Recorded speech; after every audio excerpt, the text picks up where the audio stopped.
paz do Senhor, bom dia, seja bem-vindo a mais uma edição do Confradesp em Revista. Esse programa que é uma produção da Convenção Fraternal das Assembleias de Deus. Nós louvamos a Deus aqui pela vida dos nossos pastores, especialmente do nosso pastor presidente, vice-presidente, toda a diretoria e também por todos do Ministério do Belém, especialmente porque estamos produzindo aqui, na sede do Ministério do Belém, este conteúdo, certo? Que vai ao ar todas as terças-feiras, 9 horas da manhã, na rádio ADFM 88.7 e também vai ao ar no YouTube da Confradesp. Que Deus abençoe imensamente a sua vida. A história de hoje, com certeza, vai impactar a sua vida, o seu coração, porque vamos conversar com um dos pastores setoriais da Assembleia de Deus Ministério do Belém, aqui em São Paulo. Ele é pastor ali no setor de número 102, o Brás que fica aqui na região central da cidade. E este pastor tem uma história bem interessante. Ele foi missionário, viveu fora do país por alguns anos e tem muitas coisas a compartilhar com você que está com a gente.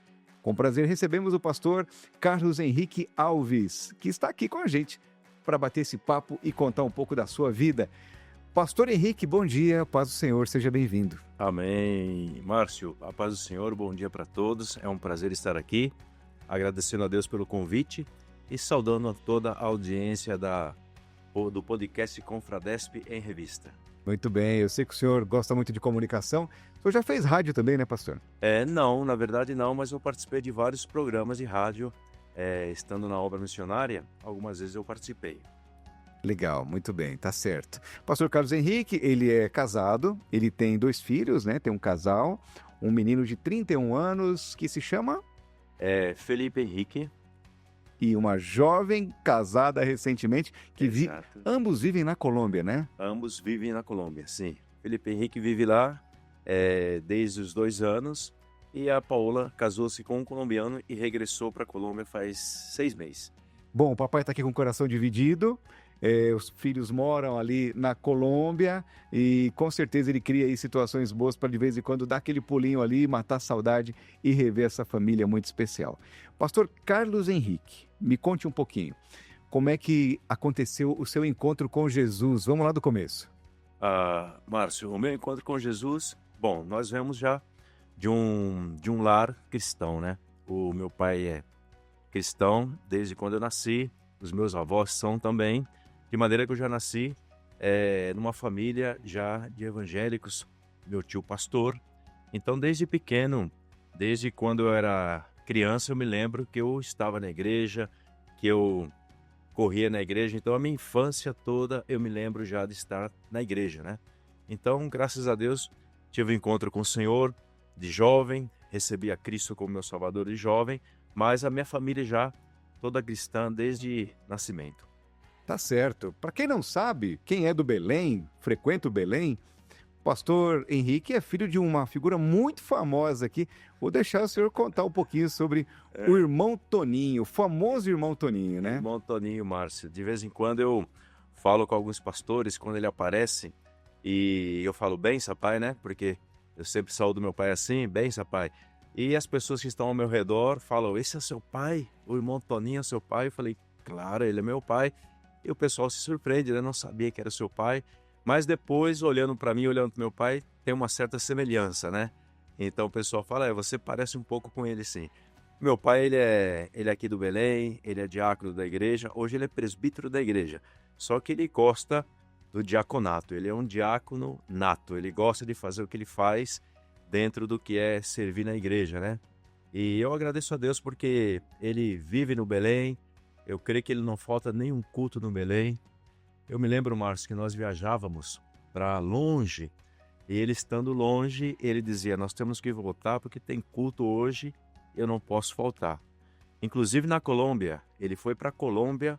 Imagina, ele estava na Colômbia e ele me dizia, eu preciso voltar no sábado porque domingo nós temos culto, ou domingo nós temos a ceia, e ele precisava estar aqui na igreja. Então, ele é alguém muito conhecido no Belém, uma figura muito conhecida, apesar que ele não conversa muito, mas a figura dele é representativa aí, porque muita gente o conhece de vista, né? É verdade. Quantos anos seu papai congrega no Belém? Vocês moravam em Itaquera, seu papai, sua família?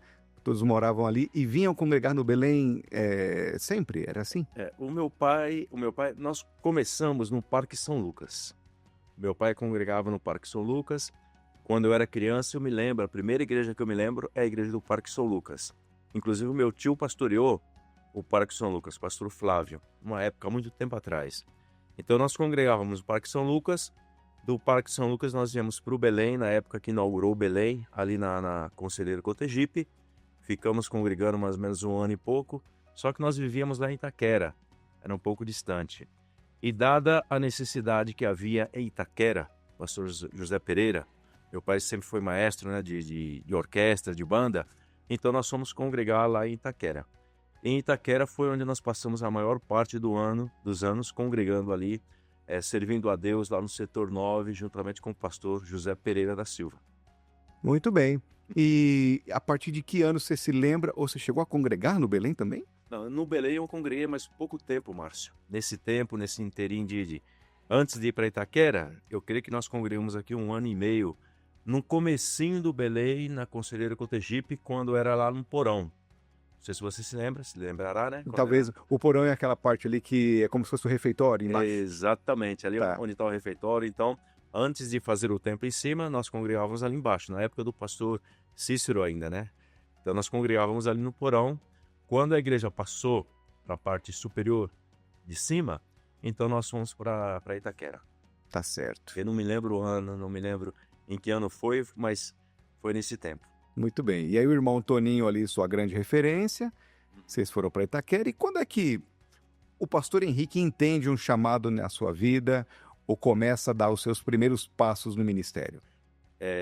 Eu sempre toquei na banda, né? Meu pai era maestro e eu sempre toquei na banda. E esse amor pelos instrumentos, esse amor pela partitura, meu pai era maestro de coral e também maestro de banda. Ele formou muitos músicos, tem muitos músicos que hoje conversam comigo dizendo: seu pai foi quem me ensinou as partituras e ensinou a música. Então eu era músico. Só que eu sempre participei muito na igreja, de todos os eventos que havia. E chegou uma época que eu fui o regente do grupo de jovens de Itaquera. O pastor José Pereira, que é filho do pastor José Pereira, ele foi para a obra missionária. E eu fiquei um tempo, como eu era maestro, tocava na orquestra, eu fiquei um tempo como maestro. Nessa época, surgiu uma oportunidade para auxiliar um pastor numa congregação lá de Itaquera, a congregação do Parque Savoy. Inclusive, o pastor lá é um pastor nosso, pastor Ivan Tavares, que hoje está no setor 63. Cidade Tiradentes. O pastor Ivan, muito meu amigo, ele falou com o pastor Pereira e pediu para que nós o ajudássemos lá como auxiliar. Então, o primeiro passo no ministério com a igreja foi auxiliando o pastor Ivan na congregação do Parque Savoy. Que é aqui na região de Itaquera. Na região de Itaquera, uma das congregações. Muito bem. Nessa época, o senhor já era casado. Quando é que você conheceu a irmã? A gente não citou o nome dela. A irmã Simone Alves, sua esposa. A irmã Simone Alves, ela congregava no setor de Itapema. E eu a conheci, eu creio que como muita gente conheceu as suas esposas nos congressos do Belém. Então eu a conheci no congresso do Belém. Congresso de jovens? De jovens. Naquela época era muito bom, como é hoje, né? Essa coinonia, todos esses jovens juntos. E eu a conheci aí e me casei com ela em 1991 e eu já era casado. Quando eu comecei a auxiliar nessa congregação, eu já era casado com ela, recém-casado com ela. Muito bem. Ela do Jardim Itapema, que fica aqui, região do Aricanduva, zona leste de São Paulo. Exatamente. O senhor ali de Itaquera, é tudo região também, né? Tudo região. Próximo, né? Tudo próximo. E aí construíram a sua família. E quando é que entra a Colômbia na história desse casal? A Colômbia, Márcio, o chamado missionário, na verdade, eu sendo jovem obreiro, eu nunca pensei em obra missionária. Mas é interessante que nós íamos nas igrejas, inclusive esses dias eu estava conversando com um pastor que esteve conosco na nossa juventude, e ele recordando aquela época, em todos os lugares que eu ia, Deus sempre levantava um profeta E eu me lembro que eu estava no meio do pessoal lá e ele sempre se dirigia a mim, falava comigo, Deus falando, né, sobre obra missionária. E falou tantas vezes, Márcio, tantas vezes que eu disse, meu Deus do céu, eu creio que eu terei que ir para a obra missionária, mas nunca pensei realmente estar no campo missionário. Eu queria ser empresário, queria trabalhar aqui, mas chegou um momento que Deus apertou tanto, tanto com o chamado, que eu nunca conversei com o meu pastor, eu nunca fui daquela opinião de chegar para o meu pastor e dizer, pastor, eu quero ser um missionário, Deus me está chamando para a obra missionária. Eu sempre orei e eu sempre disse, se Deus está me chamando para a obra missionária, Deus pode perfeitamente falar ao coração do meu pastor, pastor José Wellington Bezerra da Costa, pastor José Pereira, e eles falarem comigo. Se for dessa maneira, que eles falem comigo da obra missionária, então eu vou para a obra missionária. E de fato chegou uma época que eu fui na casa do pastor Pereira e ele conversou comigo sobre obra missionária. E quando ele falou comigo sobre obra missionária, meu coração abriu, eu chorei e eu falei com o meu pastor Pereira sobre as muitas vezes que Deus nos havia chamado para a obra missionária. E ele falou, rapaz, você nunca falou disso para mim, você nunca contou disso para mim. E naquele momento, então, ele falou, olha, o pastor José Satírio, sempre que vê vocês como casal, o pastor José Satírio fala, esse casal é um casal missionário, pastor Pereira, envia-os para a obra missionária. E faz 5 anos que o pastor Satírio fala disso. E quando ele falou isso aí, eu chorei, porque fazia mais ou menos 5 ou 6 anos que Deus vinha falando conosco sobre obra missionária. Então aí eu contei para ele, ele falou, não, nós vamos conversar com o pastor José Wellington e vamos enviá-los para a Colômbia, para vocês espiar a terra, para vocês verem como é a terra, e se de fato tem um chamado, nós vamos enviá-los para a obra missionária na Colômbia. Foi assim, Márcio, foi dessa maneira. Muito bem, muito. Deus falou aos corações, testificou no seu, criou a oportunidade. E aí foi lá, pastor Henrique e irmã Simone, rumo à Colômbia. Inicialmente para estudar, treinar ou já com uma missão específica? Nós fomos com a passagem, Márcio, de 90 dias, 3 meses. Então nós compramos a passagem e o pastor disse, você vai para lá, você fica 3 meses lá, você gostando da terra, você gostando do povo, da cultura, então você regressa, passa pelo crivo, né? Passa pelo crivo e você regressaria para a Colômbia dentro de 1 ano. Então nesses 3 meses que nós fomos, eu me lembro que com 19 dias que eu estava lá, o pastor José Satírio me chamou e falou, Henrique, você está aqui, você vai ficar aqui 3 meses, eu tenho uma congregação que ficou sem pastor. Imagina, Márcio. Tem uma congregação que ficou sem pastor. Por que você não pastoreia ela nesse tempo de 3 meses?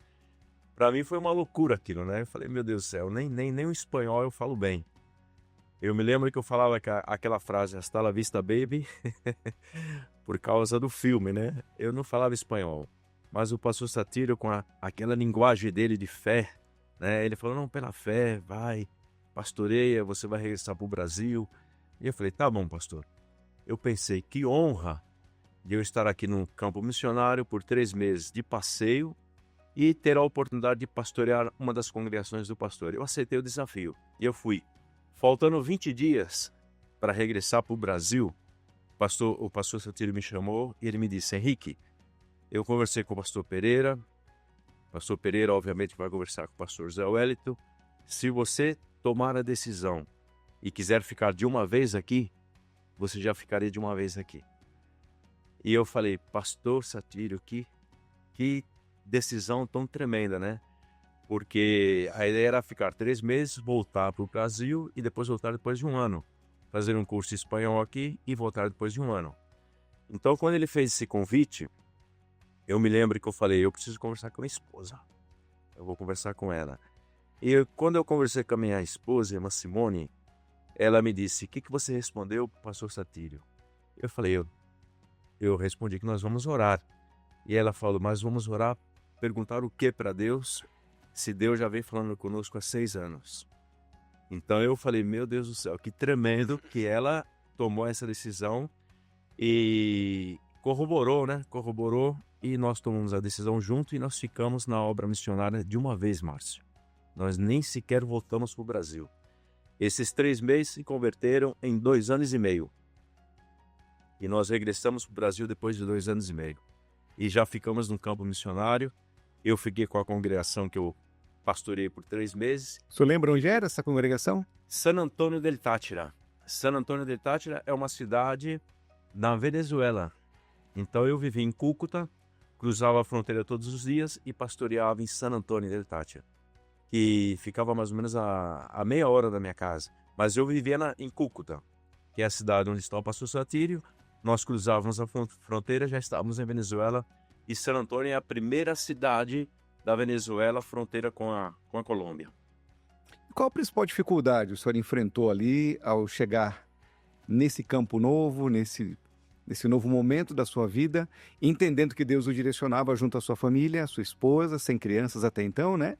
E Eu tinha o Felipe já. E já tinha o Tinha Felipe? o Felipe tinha 2 sim. anos 2 aninhos. quando ele foi. Felipe nasceu no Brasil. Nasceu no Brasil. Então, peraí, tem um detalhe importante. Se o senhor vai, faz essa mudança de vida com um bebezinho no colo. O bebezinho no colo. Felipe tinha 1 ano e tinha 2 aninhos. Tinha 2 aninhos quando foi.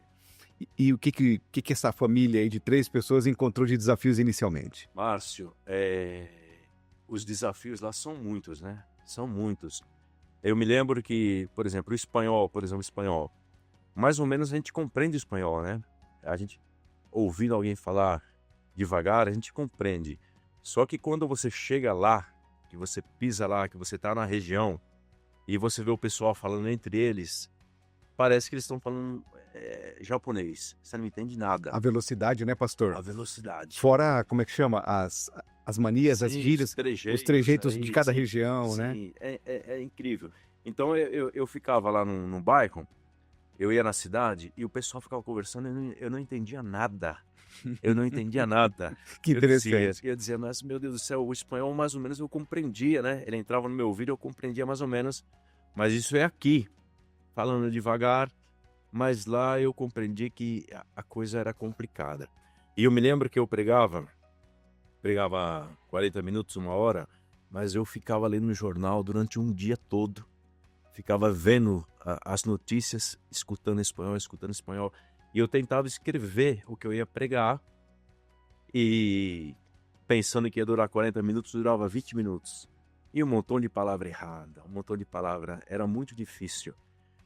A comunicação com o pessoal de lá, muito difícil. Mas aí, estando no campo, estando ali no meio da batalha, integrado, né? Nós aprendemos a falar espanhol.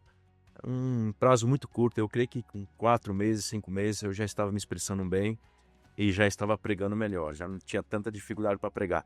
Mas a língua, né? A linguagem é um desafio tremendo, considerando que há muitas palavras aqui, não, Márcio, no Brasil, que você não pode falar lá, né? E muitas expressões que você não pode usar lá. Às vezes eu usava as expressões e eles me diziam, pastor, aqui não pode falar isso, aqui não pode falar. Eu falei, meu Deus do céu, estou pecando por falar coisas que não deveria falar. Mas graças a Deus, com 3 meses, com 4 meses, e já fomos integrando e melhorou bastante. A liturgia é algo também muito diferente, né? Completamente diferente. Lá nós começamos o culto e é mais ou menos assim como se fosse um louvorzão. Nós temos o grupo e toda a igreja canta de pé. No primeiro momento nós fazemos alabança, que chama, são os hinos mais movidos, e o pessoal aplaude, o pessoal se move, o pessoal dança um pouco, e depois no segundo momento vem a adoração. E aí nesse segundo momento a gente canta, levanta a mão, é algo mais devagar, e depois disso vem uma palavra para a oferta e depois vem a pregação. Não tem grupo de jovem, não tem grupo de criança, não tem círculo de oração, não tem nenhum grupo especial. É assim, é o louvorzão, é o momento da oferta, uma palavra, e depois vem a palavra. O momento da palavra é 1 hora, com certeza, de tempo para pregar a palavra. Muito bem. A recepção para um brasileiro, para um casal de missionários do Brasil, foi boa? O pessoal teve algum preconceito com vocês? Porque o missionário, quando ele vai para um campo assim, nesse contexto que o senhor está me dizendo, acho que ele vai transbordando amor, né? Entendendo que Deus o enviou para ali para cumprir uma missão e que ele precisa abraçar aquele povo como o objeto principal da sua missão, que é cuidar daquelas vidas. Mas e ao contrário? Receber um casal de missionários brasileiros, como é que foi essa relação inicial ali? Márcio, tanto em San Antônio, que pertence à Venezuela, como em Colômbia, nas igrejas que eu pastorei em Colômbia, tanto o povo venezuelano como o povo colombiano abraçou ou abraça muito estrangeiro. Essa é a minha percepção. Então, quando eu era brasileiro, quando eu chegava, que eu dizia que era brasileiro, eu percebia que havia um acolhimento muito forte, tanto dos venezuelanos como dos colombianos. Então, eu não provei assim nenhum, como é a palavra, rechaço, nenhum preconceito por eu ser estrangeiro.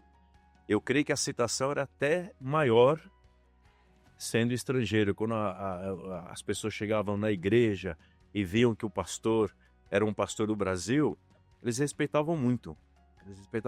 Tanto porque já existiam trabalhos feitos por brasileiros lá. Por exemplo, a Deus é Amor. A Deus é Amor na Venezuela é muito conhecida. E Deus é Amor, não? E o pessoal respeita muito os pastores brasileiros.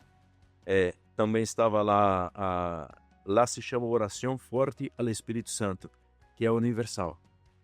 Então lá Universal, o nome não se aplicou lá, porque não sei se existia alguma patente já. Então o nome da Universal lá era Oração Forte, né? Oração Forte ao Espírito Santo. Então eles respeitavam muito os pastores brasileiros e eu não encontrei essa dificuldade nem com o venezuelano, nem com o colombiano.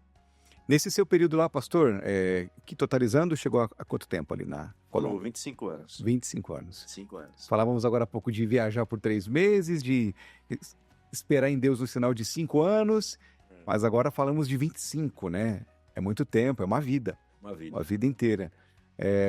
Tem algum episódio marcante assim, algum que o senhor gostaria de compartilhar com a gente? Um milagre ou uma luta que o senhor passou ali que ficou registrada no seu coração? Márcio, na verdade, precisaria pelo menos umas 10 horas. Umas 10 horas. Um terço disso aí a gente tem. Para contar todos os milagres que Deus realizou. Eu sempre digo, pela misericórdia do Senhor, eu tive a oportunidade de escrever alguns livros lá. Olha. Mas eu sempre dizia que um livro para contar os milagres que Deus fez, eu deveria escrever. Porque Deus fez muitos milagres. Muitos milagres.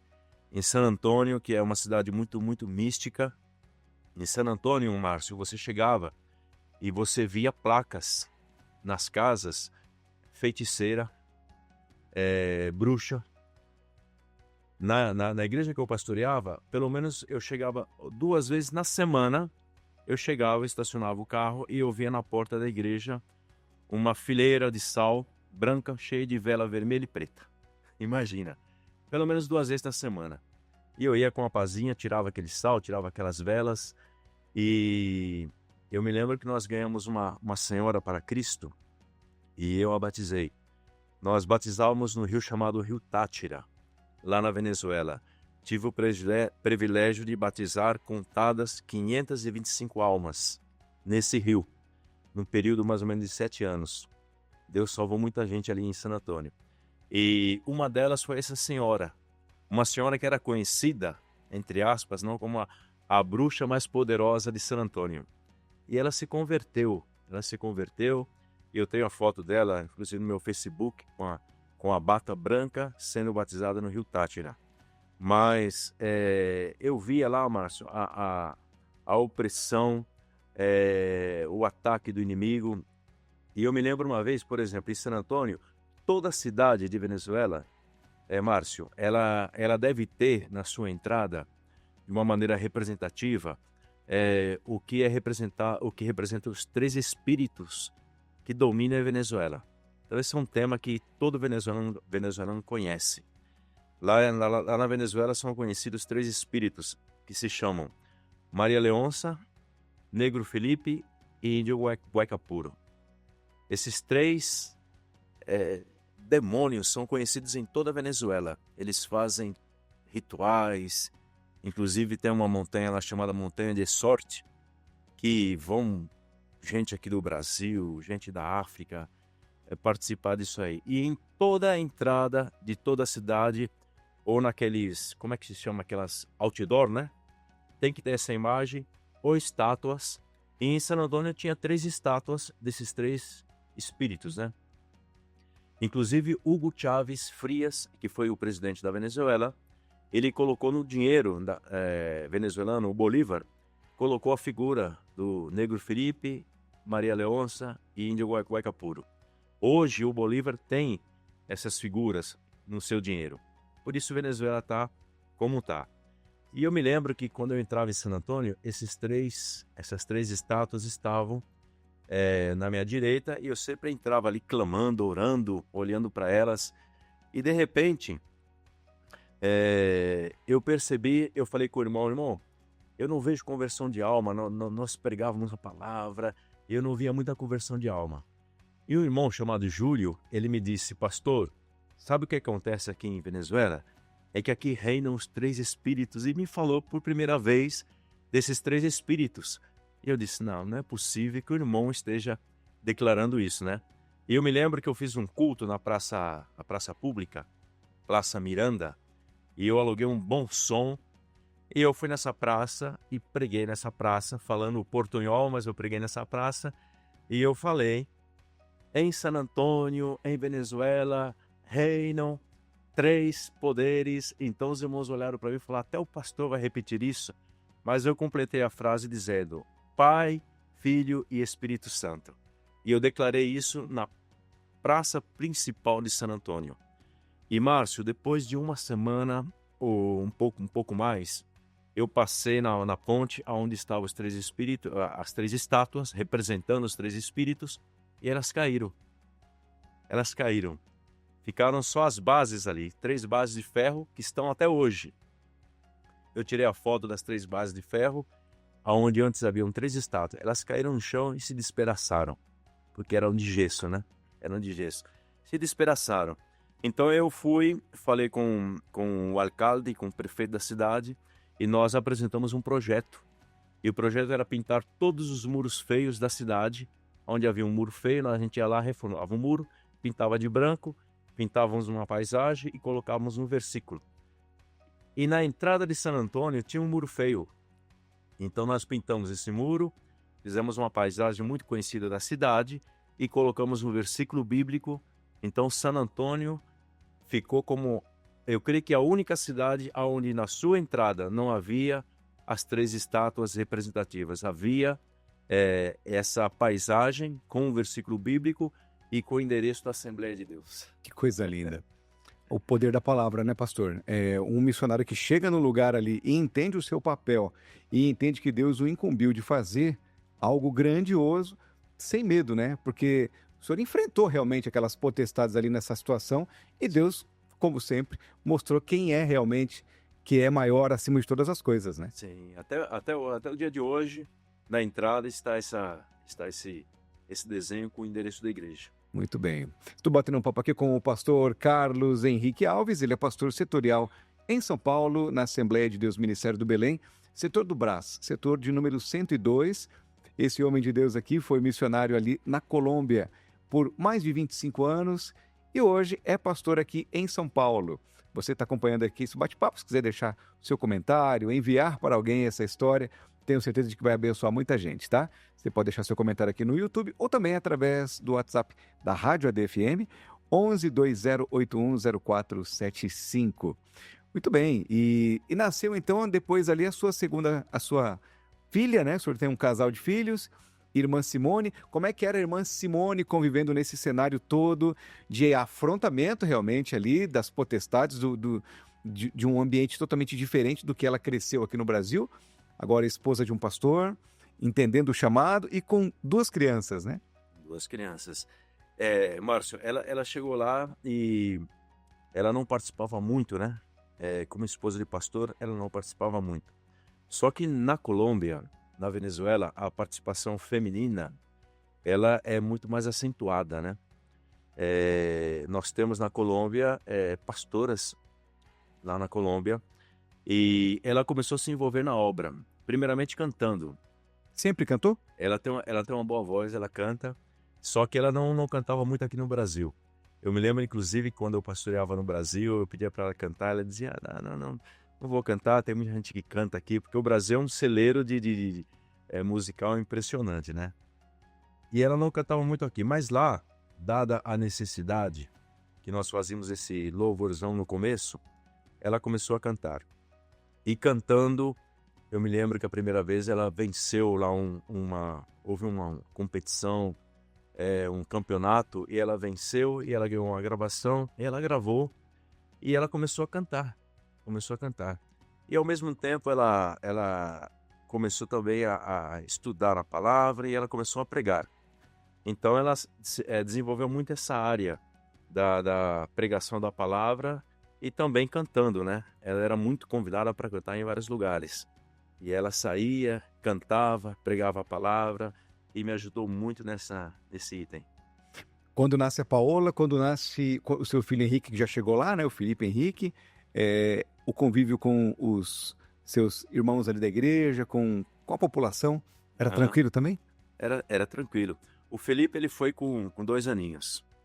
E eu me lembro, Márcio, que ele estando na Colômbia, os pastores aqui ia para lá visitar-nos, né? Ia participar das festas do pastor Satírio. E eu me lembro que quando os pastores viam meu filho cantava o hino nacional da Colômbia. E quando ele cantava o hino nacional da Colômbia, ele colocava a mão no coração. E eu me lembro que alguns pastores falavam para ele, mas rapaz, você é brasileiro. Ele falou, não, eu sou colombiano. E colocava a mão no coração e cantava o hino da Colômbia. Tendo 2 anos e pouco. E aconteceu que nós voltamos para o Brasil. Nós voltamos em 2021 para cá. E ele, na época, tinha 28 anos. Ele falou, pai, a minha vida está aqui. Ainda, apesar que ele não é casado ainda.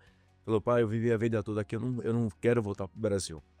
E ele ficou lá na Colômbia. A minha filha voltou comigo. A minha filha, na época, tinha 19, 18 anos. Ela voltou conosco. E ele ficou lá. Mas ele Em qual cidade, pastor? Ele ficou em Bogotá. Ele está em Bogotá. Que foi uma das cidades que nós pastoreamos. Nós começamos a pastorear em San Antônio. Sim. Aí ficamos mais ou menos por 7, 8 anos. Pelo que eu entendi, na divisa com a Venezuela. Divisa com a Venezuela. Certo. Com a Colômbia e Venezuela. Depois nós pastoreamos 5 anos, mais ou menos, numa cidade chamada Ibagué, que é a capital de um estado chamado Tolima. Aí nós ficamos 5 anos. Deus nos deu a oportunidade ali de construir um templo, numa avenida principal. Então todo mundo que entra em Ibagué, quando sobe essa avenida, já vê o templo da Assembleia de Deus ali. E ali nós ficamos por 5 anos. Dado uma necessidade que houve em Bogotá, que é a capital da Colômbia, nós saímos de Ibagué e nós fomos para Bogotá. Em Bogotá, mais ou menos, ficamos 5 anos também, fazendo a obra ali. Uma igreja que estava iniciando. E de Bogotá nós fomos para Monteria. E aí nós trabalhamos numa congregação também, mas já junto ao nosso pastor presidente, que é o pastor Oséias Pereira da Silva, que é filho do nosso pastor José Pereira da Silva aqui em Itaquera. Então o pastor Oséias, ele tem muitos anos de obra missionária.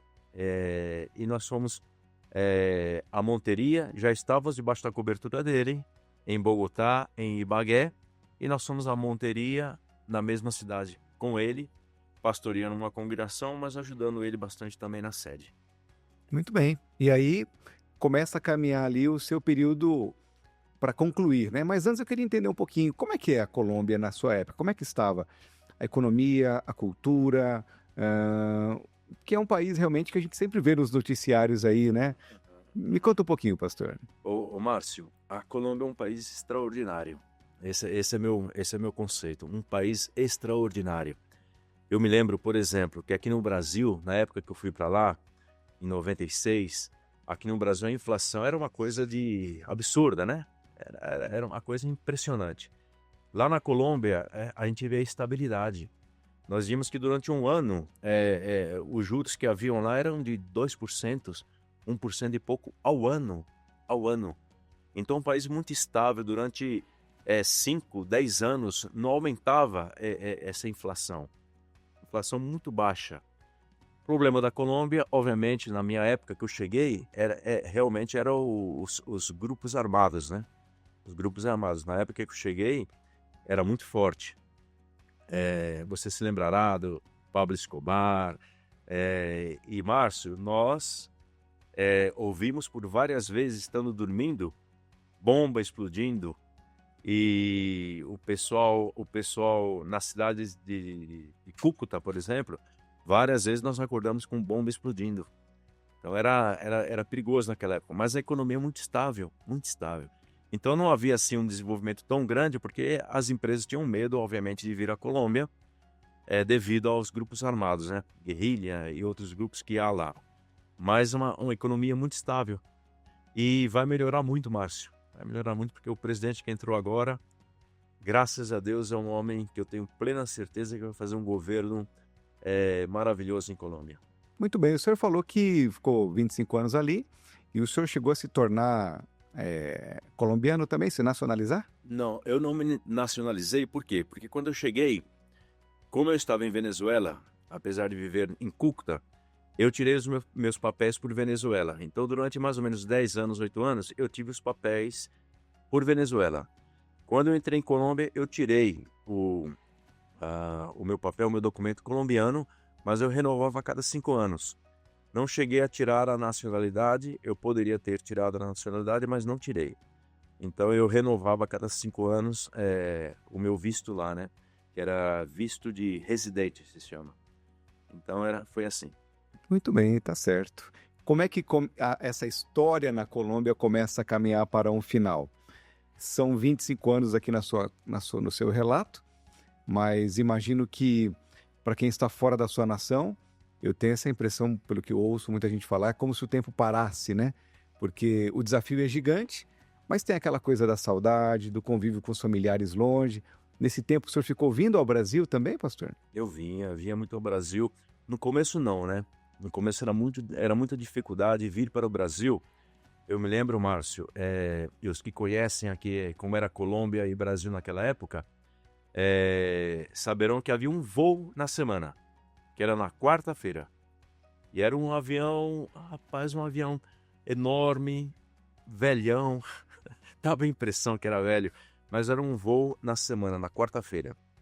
Hoje nós temos, eu creio que mais de 10 voos diários à Colômbia. Então a dificuldade naquela época era muito grande, principalmente falando no âmbito econômico, né? Era muito caro. Então eu vinha no começo, a cada 2 anos, 3 anos, eu vinha uma vez. Já nos últimos anos, nos últimos 15 anos, eu vinha todo ano. No final do ano, tirava as férias e eu sempre passava férias aqui no Brasil. De vez em quando eu vinha para a escola também de obreiros em setembro. Então, esporadicamente, eu vinha para cá, para o Brasil, nos últimos anos, 1, 2 vezes ao ano. E imaginava que chegaria ao fim o seu período de Colômbia? Já desejava algum outro país, alguma outra missão? Não, Márcio, não desejava. Sempre pensei que eu iria para o céu da Colômbia, que eu iria para o céu de território colombiano. Estando na Colômbia, foram 25 anos, né? Eu nunca tive a intenção de regressar para o Brasil, de voltar para o Brasil.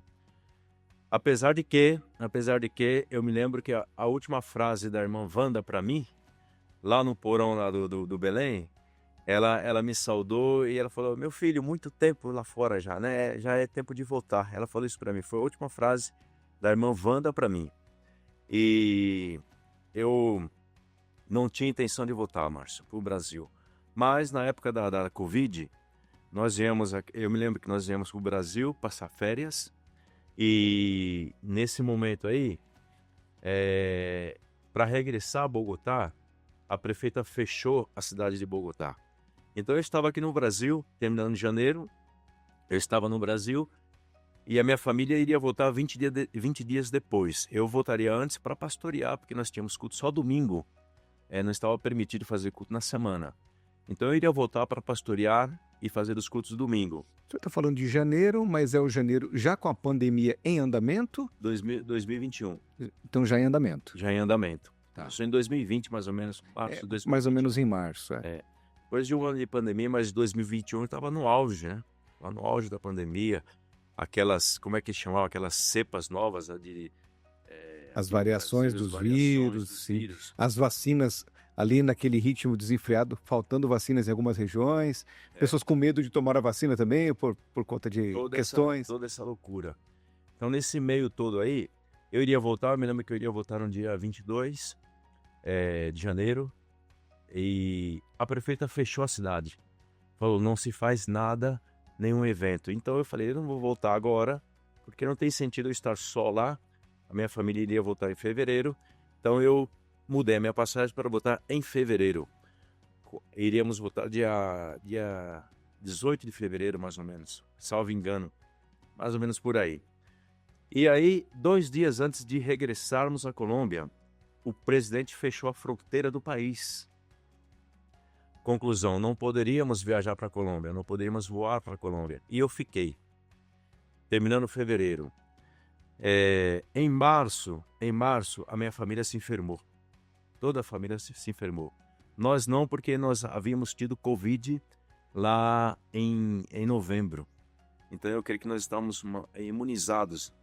Mas toda a minha família pegou Covid. Quando o senhor fala toda a sua família, Meu os pai, filhos. meus irmãos. Minha família, que eu digo familiares, né? Sim, sim. O meu filho, a minha filha não, e minha esposa não, nem eu. Tá. E nós ficamos atendendo a família, todos eles muito mal. Muito mal. Aqui, em que bairro que vive seu pai? Ali entre Penha e Itaquera. Região de Itaquera. Exatamente. E aí eu me lembro que a minha mãe foi internada, o meu pai foi internado, o meu irmão foi internado. E começou aquela loucura, Márcio, de eu atender. Eu ia no hospital, eu creio que era o único hospital do planeta que permitia entrar na UTI. E eu entrava na UTI para estar com a minha mãe. Podia ficar das 6 da manhã até meia-noite com ela. E eu entrava, colocava todos aqueles aparelhos. Eu me lembro que as enfermeiras me perguntavam, mas o senhor está vacinado? O senhor está imunizado? E eu entrava, ficava com a minha mãe. Depois eu ia para outro hospital, onde eu não podia entrar, mas para receber notícia do meu irmão. E de repente, em um sábado, eu cheguei de manhã para visitar minha mãe e Deus a recolheu, na madrugada. Aí eu fiz todos os trâmites ali, com aquela dor. Fui para outro hospital onde estava o meu pai. E meu pai falou para mim, meu filho, me tira desse hospital, senão eu vou morrer aqui. E eu me lembro que eu cheguei ali determinado a tirar meu pai do hospital. E eu me lembro que eu subi no hospital, ele estava no 5º andar. Eu falei, pai, eu deixei o carro na porta do hospital. Se nós não se não podermos sair daqui, eu vou pegar o senhor no colo e nós vamos sair. Vamos sair do hospital. Mas aí eu fiz toda a tramitologia aí no hospital e eu consegui tirá-lo dali assinando um termo de responsabilidade. Saiu na noite, no mesmo dia que faleceu a minha mãe. E nessa mesma noite, me chamaram do hospital onde estava o meu irmão, que meu irmão havia falecido. No mesmo período? No mesmo dia. Em outro hospital? Em outro hospital. Puxa, que triste. triste. No mesmo dia. Que triste. E aí, esse foi um golpe muito, muito duro para mim, Márcio. Muito duro, muito duro. Eu fiquei muito mal. E quando eu soube da notícia do meu irmão, eu tive que ligar para a funerária. Nós fizemos o sepultamento lá em Santo André, porque lá permitia ficar um tempinho com os corpos aí. Então eu liguei para a funerária para adiar um pouco o sepultamento da minha mãe, porque agora meu irmão se uniria a ela. E foi muito duro, e eu fiquei muito mal, psicologicamente fiquei muito mal. E já a fronteira estava fechada, então eu compreendi, fiquei sem forças nenhuma, não podia regressar para a Colômbia. E nesse tempo, no meio de todo esse turbilhão, foi que eu disse, eu não vou voltar para a Colômbia. Somando-se a isso, a minha esposa estava com uma enfermidade, inclusive o pastor Wellington acompanhou, a irmã Marta acompanhou, e ela não poderia viver em um lugar que tivesse muito calor. Era um síndrome vasovagal. Então ela não poderia, um dos requisitos era, você não pode viver em um lugar onde a temperatura seja alta. Você não pode estar em um ambiente onde tenha muita gente. Então eu falei, meu Deus do céu, nós estamos na igreja e estávamos em Monteria, que a temperatura lá é muito alta. Lá faz muito calor. Então tudo somou para que nós tomássemos a decisão de regressar para o Brasil. Eu precisava cuidar do meu pai, Márcio. Meu pai ficou só, sem ninguém para cuidar. Então eu disse, meu Deus do céu, eu não posso estar cuidando de colombiano e deixando meu pai aqui à deriva. Eu preciso cuidar do meu pai pelo menos nesses meses. Então eu fiquei vivendo com meu pai na casa do meu pai durante mais ou menos vários meses, eu creio que quase um ano. Eu fiquei com ele dentro da casa dele para dar um apoio para o meu pai. Foi assim o regresso. Muito bem. Um momento de dor, um momento de muita dificuldade, né, pastor? E de separação, psicologicamente falando, como o senhor falou, e o mundo inteiro estava o caos, Sim. né? E enfrentando um desafio como esse, perdendo mamãe e um irmão, o senhor tinha outros irmãos? Tenho outro irmão que ficou muito mal também. Ficou muito mal. E praticamente todo mundo, ele congrega lá no... antes era Vila Ré, hoje tem outro nome no setor lá, não é Vila Ré.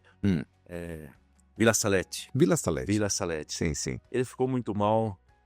Os irmãos da igreja falaram, se chama Flávio, né? Disse o Flávio não vai resistir também. Então, quando eu tirei meu pai do hospital, Márcio, eu levei meu pai juntamente com meu irmão Flávio para a mesma casa, a casa do meu irmão, para cuidar dos dois no mesmo lugar. No mesmo lugar. E os dois que não estavam hospitalizados viveram. Mas ficaram no limite da morte. No limite da morte. Ficaram muito mal, tanto meu pai como o meu irmão. Mas eles sobreviveram. E meu irmão que estava no hospital e a minha mãe que estava no hospital, infelizmente, vieram a falecer. Descansaram no Senhor, Descansaram no Senhor. né? Fica as boas lembranças e o legado, né, Total, pastor? total. O meu irmão é um homem amante da obra missionária, uma pessoa extraordinária. E minha mãe também. Vou reencontrá-los, né? Muito em breve. É verdade, essa é a nossa esperança, né? Bom, aí chega o pastor Carlos Henrique, nesse momento difícil da sua vida, onde agora é o Brasil, está no Brasil. Decide ficar aqui no Brasil, dando suporte ali ao seu paizinho, o irmão Toninho, conhecido taxista, irmão Toninho, do Belenzinho. Quem é do Belém conhece bem essa figura, muito carismática, muito querido. E como é que fica a vida ministerial e a família daqui para frente, pastor? Nesse momento, quando o senhor chega e começa ali a repensar a sua rota. Márcio, eu cheguei e eu me sentei com o meu pastor, né? Eu sentei com o meu pastor, conversei com ele. Ele corroborou a nossa decisão de voltar para o Brasil. O pastor Welles, inclusive, algumas vezes falou desse regresso meu para o Brasil. Então, ele corroborou essa tomada de decisão nossa. E ele falou, não, você fica no Belém, fica nos ajudando no Belém. E eu falei com o pastor Dueto, né? E com o pastor Wellington, que no momento eu não tinha nenhuma condições de estar na frente de nenhum trabalho. Eu estava muito mal psicologicamente. Na verdade, Márcio, a minha teoria tão sólida, na prática foi um fracasso. Eu, com esse tema, me golpeou muito, essa é a verdade. A partida da minha mãe e do meu irmão. E eu fiquei no Belém, congregando no Belém durante 1 ano e meio, mais ou menos, eu congregava no Belém. Até que se deu a oportunidade, o pastor José Wellington conversou comigo, dizendo da necessidade que havia aqui no setor 102 de um pastor. E eu falei, não, pastor, perfeitamente, eu estou para servir, já estava melhor, graças a Deus estava melhor. E foi então que nós entramos a pastorear ali na linda congregação do Brás, uma congregação linda, um povo maravilhoso. O senhor desejava retomar uma carreira no Brasil em algum momento futuro, ou o senhor desejava estar ali aguardando outro rumo na sua vida? Eu estava congregando no Belém feliz, né? Porque congregar na sede, juntamente com o nosso pastor, e eu estava feliz. Não orava, na verdade, não orava para pastorear, eu estava para servir. Eu falei, eu poderia servir no evangelismo, poderia servir em qualquer área, né? Nós estamos para servir. Mas se deu a oportunidade e, obviamente, o pastor falando conosco, a voz do pastor na nossa vida é o comando, né? É o comando total. Então, eu falei para ele, independente da congregação, poderia ser uma congregação lá no morro, pequenininha de Tauba, não tem problema, nós estamos pregando a palavra. E ele falou do Brás e nós falamos, não, pastor, nós vamos e nós pastoreamos. E nós estamos ali há 3 anos já. 3 anos já pastoreando essa linda congregação. Quem está aqui acompanhando esse bate-papo com o pastor Carlos Henrique, que é o pastor setorial no Brás, mas que foi missionário por mais de 25 anos na Colômbia, ali na divisa com a Venezuela. Se você não é de São Paulo, talvez você agora vai tentar entender um pouquinho como que é o Brás. O Brás, eu diria que é um pedacinho do mundo todo. Sem dúvida. Se eu tiver enganado, o senhor me corrija, pastor. No Brás tem indianos, orientais, africanos, colombianos, bolivianos, enfim, tem gente do mundo inteiro, né? Tem. E é exatamente ali que Deus te levantou para ser um pastor local, mas num ambiente que é missionário. Sim, tem bastante. Inclusive na igreja, há vários hispanos, né? Há vários hispanos. E o projeto é abrir um culto em hispano. É interessante que os hispanos ali, eu já falei com alguns, eles falaram, pastor, nós queremos estar no culto brasileiro, que fala português, né? Mas eu tenho plena certeza que tem vários, tem alguns bolivianos, tem muito boliviano ali. Eu tenho plena certeza que um trabalho ali hispano vai ser maravilhoso. Apesar de que na igreja nós já temos vários hispanos. Eu demorei para entender na minha vida um pouquinho, pastor, essa questão das culturas, como influencia no comportamento, no relacionamento, e que convivência entre culturas diferentes é sempre um grande desafio. Sim, que um tem expectativa diferente sobre o outro, ou sobre os mesmos comportamentos, né? Para um falar muito é normal, para outro falar pouco é normal. Quando um não comunica com o outro como aquele grupo espera, pode soar ofensivo, ou se fala demais pode chatear também. Enfim, conviver num ambiente de culturas distintas é um desafio. O bairro do Brás tem muito isso. A gente percebe isso. O senhor respira o clima do Brás ou o senhor está ali focado realmente na igreja? Não, a gente respira o clima do Brás, claro que sim. Nós vemos que, por exemplo, quando eu faço evento na igreja, toda a minha papeleria, todos os panfletos, eu faço tanto em português como em espanhol, porque a gente distribui ali e eu sei que esses folhetos, né, chegam a mãos de várias pessoas hispanas. Então nós já trabalhamos com a igreja, já focando esse povo. Então eu faço os panfletos em português e o mesmo que está em português eu faço em espanhol também. E é bonito que de vez em quando eu dou a bênção apostólica em espanhol lá, porque tem gente hispano já no meio da igreja. E sempre estou falando, treinando o espanhol, porque sempre aparece alguém que é boliviano, que é colombiano. Interessante a escola bíblica dominical.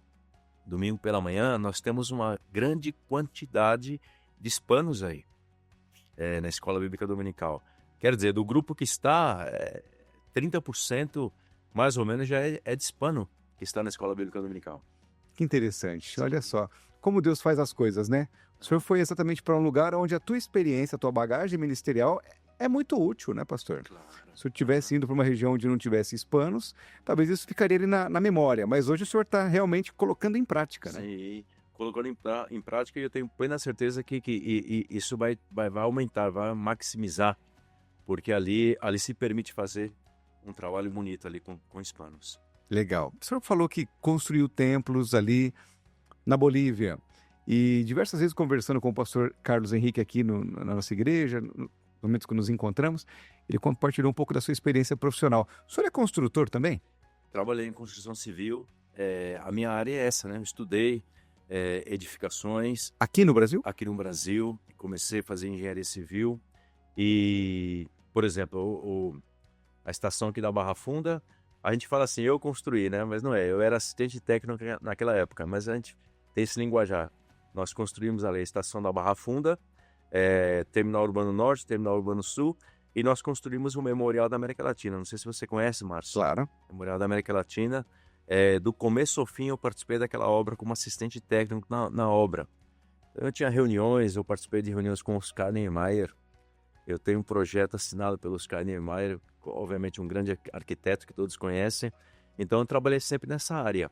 Depois, para frente, eu trabalhei numa transportadora, que eu abri a empresa transportadora, mas depois com o meu irmão, que também era engenheiro civil, nós trabalhamos em construção civil e sempre essa área me serviu muito, porque lá na Colômbia também a gente fazia os projetos da igreja, fazia os projetos de reforma das igrejas, projetos arquitetônicos, então me serviu muito também para o ministério essa profissão.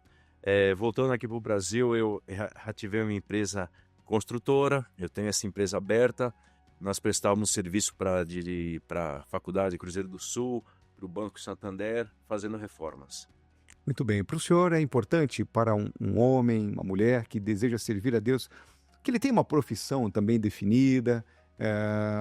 O senhor, pelo que eu vejo, atuou sempre ali na missão, mas também trabalhando ali com a sua atividade de construção, né? Sim, é importante, viu, Márcio? É importante porque sempre nós estamos usando, né? Por exemplo, eu trabalhava aqui plenamente com construção civil, né? Quando eu fui para a Colômbia, lá o pastor é em tempo integral, só que essa área minha da construção me serviu muito, porque nós construíamos, então tínhamos que fazer projeto, analisar projetos e fazer tudo que é de construção, desde a fundação até o acabamento. Então ter essa experiência nos ajuda muito, né? Nos ajuda muito. Inclusive na Colômbia, todo cargo de pastor, falando de diretiva, o pastor tem que ter alguma associação na sua profissão. Então, quando ele vai ocupar o cargo, já é analisado a profissão dele para ocupar aquele cargo. Então, claro que é importante a nossa profissão dentro do ministério, né? Porque volta e meia nós estamos exercendo, né? Muito bem, muito legal. Batendo um papo com o pastor Carlos Henrique. Daqui a pouco eu vou pedir para ele, no término dessa nossa conversa, trazer uma mensagem aqui em espanhol. Será que o senhor consegue? Consigo. Consegue, né? Consigo. Uma mensagem breve, curta, só para a gente ter essa sensação de que, como é ouvir um pastor missionário. Que surpresa, que bom. Daqui a pouquinho, então já vai preparando aí, tá? Tá bom, tá bom. Pastor, hoje pastor setorial, antes 25 anos como missionário. Dizem que quem é missionário por tanto tempo nunca deixa de ser missionário. Não. O coração fica na missão. Fica. Como é que está sendo ser pastor setorial? Quais as diferenças? Quais os desafios que um pastor setorial enfrenta aqui no Brasil? Que também não é uma missão muito fácil, né? Não é fácil. Márcio, algo que eu tô lidando agora, que é o seguinte: trabalhar com o povo hispano e trabalhar com o povo brasileiro, né?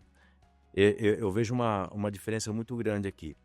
Lá na Colômbia, alguns dizem que talvez lá o evangelho esteja o que foi aqui no Brasil há 20 anos atrás. Lá nós lançamos a rede e ela vem cheia de peixe. Por exemplo, nós fazemos um trabalho lá, pastor Oséias Pereira, toda a nossa equipe fazemos um trabalho que era um projeto que se chama o Projeto Felipe Integral. Em um só dia, nós tivemos 1.365 almas em um domingo que levantaram a sua mão recebendo a Cristo como Salvador. Em um só dia, em 45 congregações, 1.365 almas. No segundo semestre, o mesmo trabalho, Projeto Felipe Integral, tivemos 1.300 e poucas almas. Então é algo contundente ver o resultado que nós temos quando nós aplicamos um projeto lá, nós lançamos a rede, a quantidade de gente que vem na rede. Aqui no Brasil não é assim, né, Márcio? No Brasil a dificuldade para ganhar uma alma, eu vejo que é mais difícil. E isso é um desafio para mim. Por exemplo, ali no Brás é um desafio para mim, porque eu sempre estou batendo nessa tecla com os meus departamentos, com a minha equipe, que inclusive estou formando, né? 3 anos é pouco tempo. É pouco tempo para você ter uma pessoa que você sabe que perfila para tal coisa. Então eu estou formando a minha equipe ainda, mas já não estou em zero. Eu já vou em mais de 50%. Então eu já estou conseguindo as pessoas ideais para estar em cada departamento, que sabem que tem que dar resposta. Então, para fazer essa roda girar aqui é mais difícil.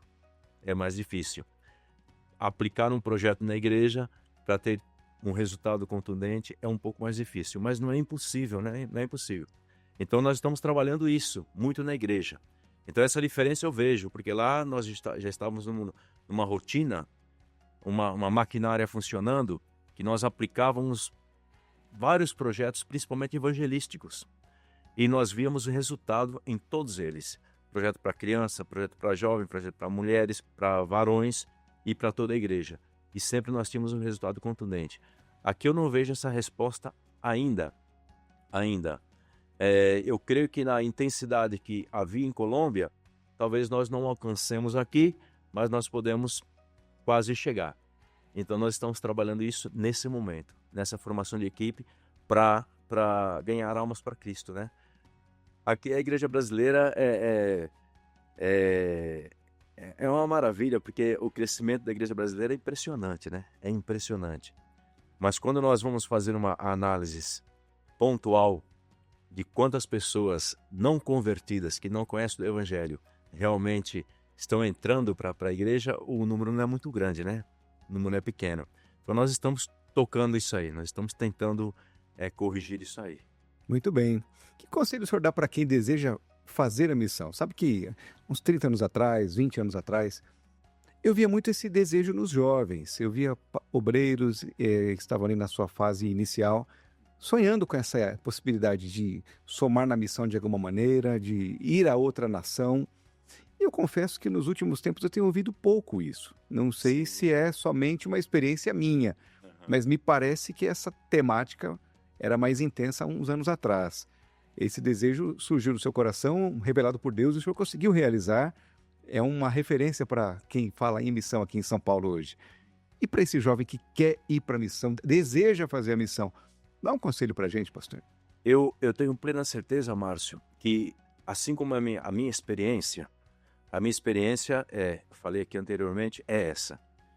Não desejava obra missionária, eu desejava mundo empresarial, mas Deus sempre me chamou. E o interessante era que eu participava de um evento de missões, eu escutava falar de missões, e eu tinha que levar um montão de lenço, Márcio. Eu chorava. Então eu creio que os jovens que estão me escutando agora, que participam de um evento missionário, e ele olha para o irmão que está do lado, o irmão está normal, mas você está chorando, você está sentindo aquilo lá, é porque você tem um chamado missionário. Porque é diferente. Você participa de um evento missionário. Eu falo para minha esposa, tem um evento missionário, acho que eu nem vou, porque senão eu vou chorar e eu vou levantar a mão para ir para a obra missionária de novo. Porque essa chama fica. Então essa chama, ela está no coração de quem tem um chamado. Tem que ter essa chama. Porque eu vi, Márcio, muita gente indo para o campo missionário. Nesse tempo, nesse interim de 25 anos, eu vi muitos missionários indo e passando 2 anos, 3 anos e não suportando estar fora do país e regressando. Mas regressando porque não aguentou, não suportou estar na obra missionária. Então, realmente, tem que ter essa chama. Tem que ter essa chama de chamado missionário.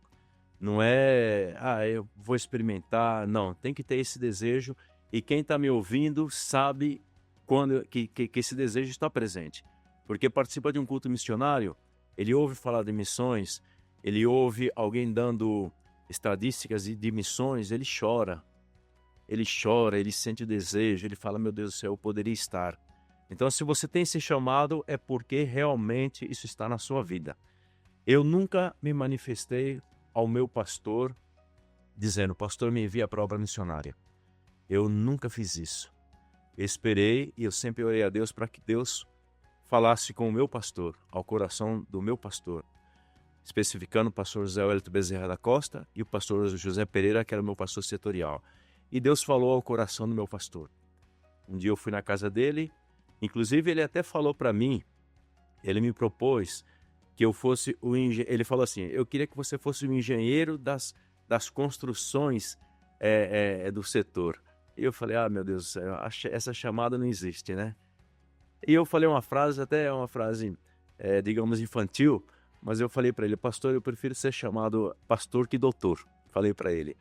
Aí ele falou para mim, e a obra missionária, Henrique? O que você acha da obra missionária? Aí quando ele falou isso para mim, que eu falei para você, comentei, o meu coração partiu, eu disse, por que, pastor? Por que o senhor está perguntando isso? Ele falou, é que o pastor José Satírio já faz 5 anos. Ele vem falando que vocês são um casal missionários.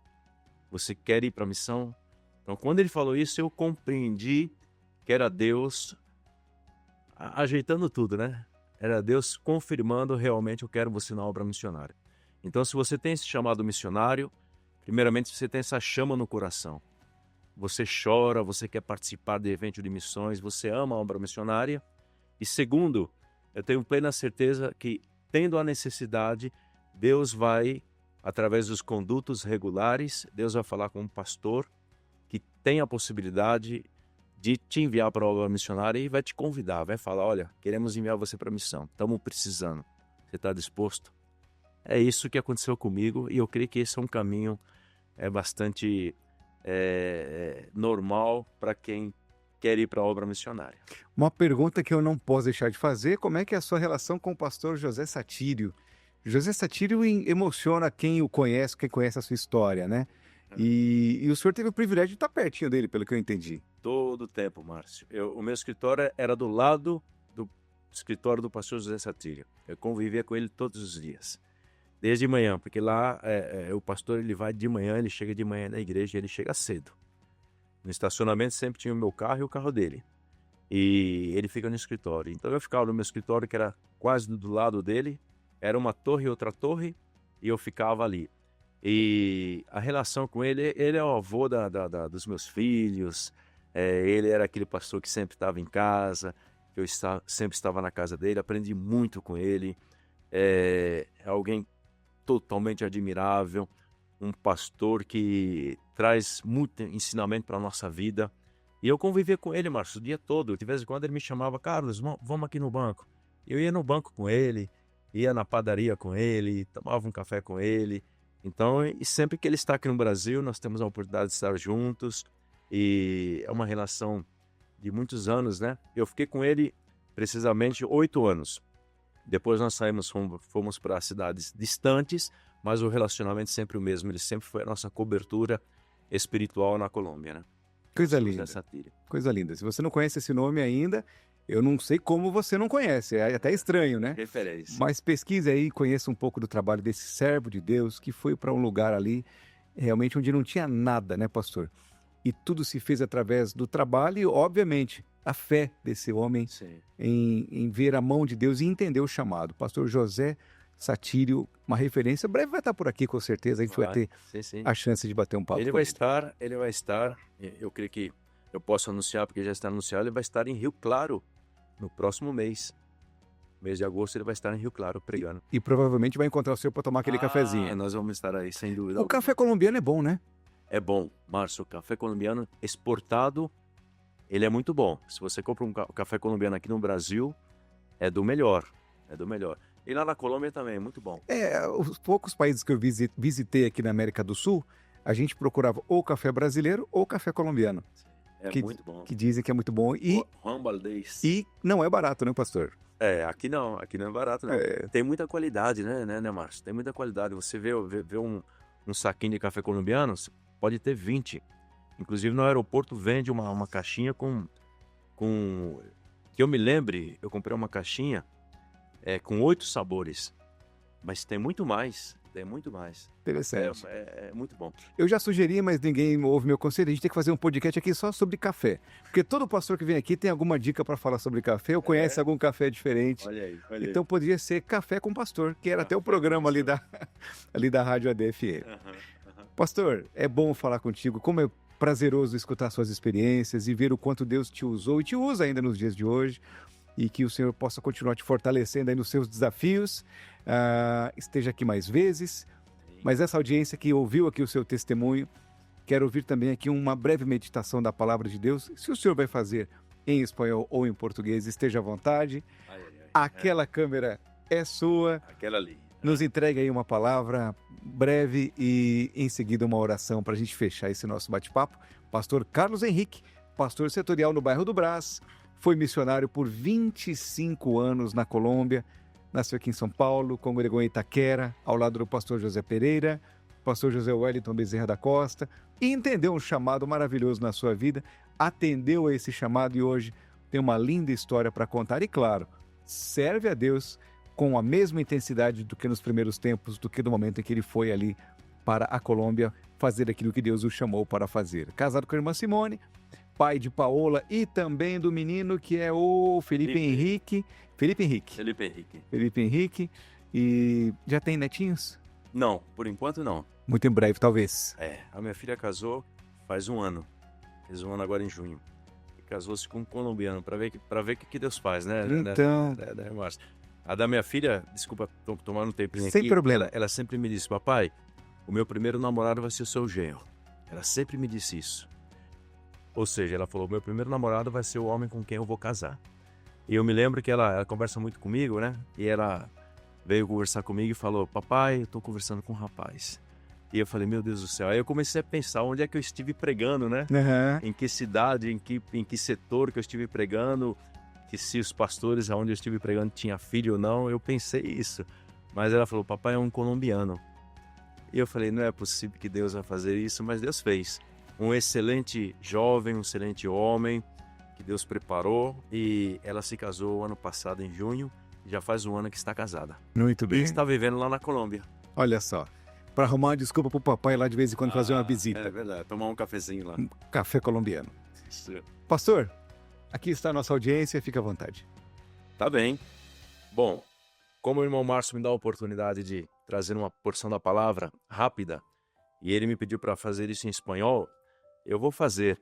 E a maioria dos brasileiros vai compreender, porque eu vou falar devagarzinho, e aqueles que são hispanos também compreenderão. No livro de Josué, capítulo 1, nós outros temos aqui uma porção da palavra bastante conhecida, e é o chamado de Josué al ministério. Então, permita-me ler aqui alguns versículos.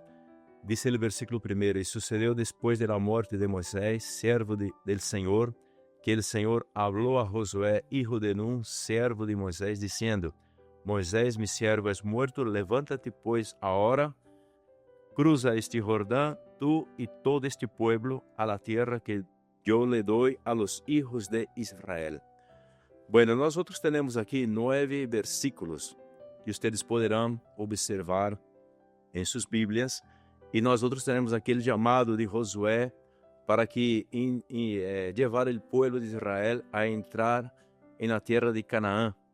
E nós outros vemos aqui palavras entregadas por Deus a um homem que seria um tremendo conquistador. Então, se podemos analisar aqui nesta palavra, quais são os requisitos para que nós outros sejamos um conquistador? Eu penso que todos os que estamos aqui temos esse desejo, e também é o desejo de Deus, que você seja um conquistador, que nós outros sejamos um conquistador. É interessante observar nessa palavra, rapidamente eu quero aqui expressar, que há 3 conselhos de Deus que se repetem em uma frase. Está no versículo 6, esforça-te e tenha bom ânimo, porque tu harás que a este pueblo heredar a tierra que juré a sus padres les daria. E essa frase, ela se repite no versículo 6, ela se repite no versículo 8 e ela se repite no versículo 9. Por 3 vezes Deus está dizendo, esfuérzate e tened bom ânimo, seja valiente. E quando nós perguntamos, por que Deus habla 3 vezes lo mesmo? Porque Deus repite a frase por 3 vezes. Obviamente, Deus não diria uma frase por dizer. Toda frase expressada por Deus é uma frase que tem um tremendo valor para a nossa vida. Então, nós vemos que o primeiro, esforça-te e ser valiente, ele tem uma definição, uma complementação no versículo. E o primeiro, esforça-te, é para heredar a terra.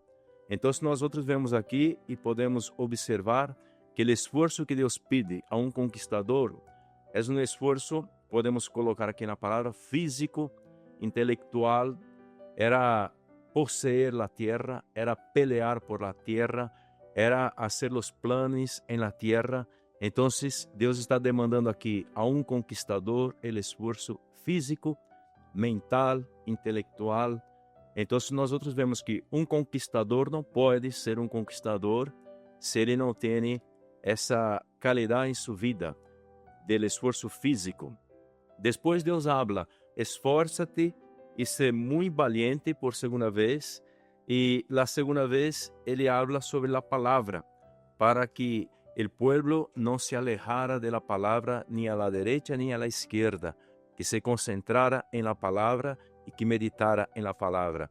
Então, o segundo esforço-te e ser valiente já não é para o âmbito físico, já é para o âmbito espiritual, Márcio. Ele está dizendo, medita a palavra, lê a palavra, come a palavra, Então, um conquistador, ele não pode solamente observar essa faceta física. Ele tem que, obviamente, mesclar o espiritual, ele tem que ter em sua vida o espiritual e, obviamente, o físico. Eu posso orar, ayunar, consagrar minha vida, mas se eu hago solamente isso e não cuido de minha saúde, toda a unção que eu receba não vai servir para nada, porque eu não tenho a força física. Então, se Deus está falando com Josué, eu te necessito espiritualmente forte e eu te necessito fisicamente forte também. E depois o terceiro, esforça-te e ser valiente, e eu termino com isso, é que Deus fala no versículo 9, não te mandei eu, esforça-te e tem bom ânimo, por terceira vez Deus habla, pero o complemento do versículo é, não desmayes, não te espantes, porque el Senhor tu Deus é contigo, em onde queres que andares. Então, nós vemos aqui essas três facetas. Primeiramente, esforça-te e ser valiente no âmbito físico. Haga exercício, vá à academia, certo? Cuide de sua saúde, vá ao doutor, ao médico. Deus deixou aqui os doutores. Se sente um dolorcito aqui, consulta, vê o que é. Esforço espiritual, leia a palavra, medita a palavra, ayuna, consagra tu vida, sinta-te forte espiritualmente. E o terceiro é, esforça-te e ser valiente, não desmayes. Então, para o primeiro, eu tenho uma resposta. Eu vou, hago exercício, me alimento bem, tomo vitaminas. Para o segundo, esforça-te e ser valiente, eu leio a palavra, eu medito na palavra, e estou forte espiritualmente. Pero para o terceiro, a pergunta é, como é que eu hago para não desmayar? Como é que eu hago para ter aquele controle emocional? Porque o primeiro, Deus habla no âmbito físico, o segundo, no âmbito espiritual, e no terceiro, para o conquistador Josué, no âmbito emocional. Não te desmayes. Como é que eu não vou desmayar delante de um problema, de uma aflição, de uma prova? Como é que eu hago isso? Pero aqui a mesma palavra, ela dá a resposta. E a resposta é, porque eu estarei contigo em onde quer que vayas. Então, Deus dá a resposta. No primeiro esforço, nós outros podemos fazer algo. No segundo, podemos fazer algo. Pero no terceiro, Deus está prometendo sua presença conosco. Nós outros não vamos desmayar, nós outros não vamos sucumbir, nós outros vamos ser conquistadores, porque Deus estará conosco. Fisicamente estaremos bem, espiritualmente estaremos bem e emocionalmente estaremos bem. Que Deus possa bendecir a todos que estão escutando nesse momento e a toda a audiência desse excelente programa. Amém. Assim é. Amém. Ouvimos aqui uma mensagem missionária para alcançar o seu coração e provavelmente algum hispano aí que tenha nos ouvido, que essa palavra possa gerar resultado aí na sua vida, em nome de Jesus. Pastor, obrigado pela sua presença, foi muito bom poder te ouvir, conhecer um pouco mais da sua história e a casa é sua, a casa está aberta para recebê-lo quantas vezes quiser, esperamos em breve aqui ouvir novidades e por que não dizer, estar ao lado aqui talvez do pastor Satírio para ouvir o seu testemunho do ladinho dele, vai ser muito bom, não? Amém, irmão Marcos, sou eu que agradece estar aqui, para mim é um prazer e sempre que precisar nós estamos à ordem, viu? Tá ótimo, muito obrigado. Deixa o endereço lá da igreja no Brás e os dias de cultos também, por favor. Amém. Nós estamos ali na Avenida do Hipódromo, número 152. Então, quase chegando na Avenida Celso Garcia, você vai encontrar à esquerda a nossa igreja. Nós temos culto lá na terça-feira, nosso culto de doutrina. Nós temos culto na quarta-feira, círculo de oração à noite. Nós temos na quinta-feira, cura e libertação à noite. Nós temos na sexta-feira, tarde da bênção, às 14h30, perdão. Nós temos sábado, a consagração pela manhã, às 9 horas. Nós temos domingo a escola bíblica dominical às 9 e à noite, a partir das 18, culto com a família. Muito bem, vamos lá cooperar e conhecer o setor do Brás e ouvir de perto ali o testemunho do pastor Carlos Henrique. Deus abençoe sua vida, pastor, abraço a toda a família. E agradeço você também, que esteve aí acompanhando esse episódio mais uma vez, o Confradesp em Revista, louvando a Deus pela vida dos nossos pastores, por todos da Confradesp e também do Ministério do Belém, onde é realizada esta produção. A gente se encontra na próxima terça-feira, se Deus quiser, a partir das 9 da manhã na Rádio ADFM e também no YouTube. Deus abençoe a sua vida. Até a próxima, se Deus quiser. E a paz do Senhor.